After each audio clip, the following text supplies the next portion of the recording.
All right, now settle down, campers. Settle down. Now listen, we got a big day ahead of us tomorrow. But before you all turn into your tents, I wanted to take a moment to tell you a scary story. This story is called The Hairy Toe. Once upon a time, there was an old woman, and she lived alone out in the woods. One day she was out in the forest gathering up roots to eat because she was so hungry.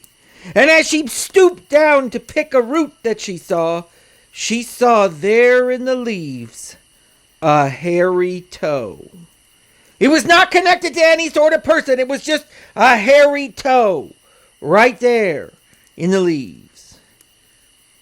She picked it up. She looked at it. And she said, "If I cook this, I can eat it." She's a little bit weird.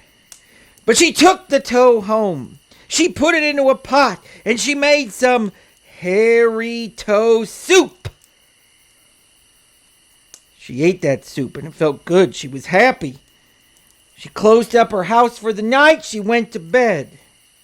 Right around midnight, from out in the woods, she heard a deep voice shouting, "Hairy toe, hairy toe, I want my hairy toe." She peeked out the window, but she didn't see anything. She got back into her bed and she pulled the covers up tight. She just thought she maybe imagined it.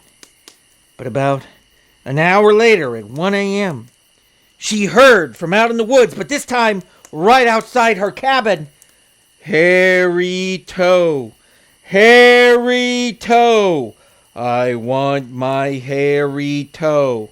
She pulled the covers up over her head, and she was shaking and shivering with fear.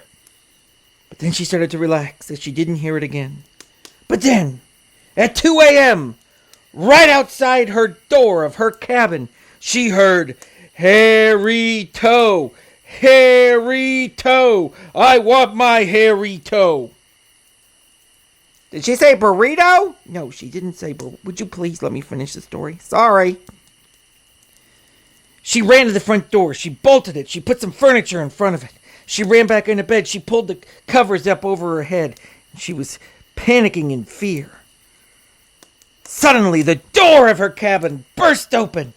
She peeked out of the covers, and there in the doorway of her bedroom stood a big, hulking figure.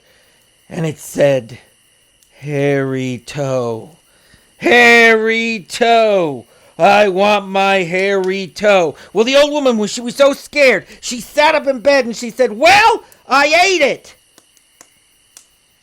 And the figure, silent for just a second, said, "I know you did." Now the next morning, when the neighbors went to go visit the old woman, they found her front door busted open. They went in and there was no trace of her. She was gone. She was absolutely gone. And the only clue that they found that something had gone amiss was there, right by the front door, a big giant footprint with a missing toe. Okay, go to bed. That's it. See you tomorrow, campers. Sweet dreams. Somebody put out the fire.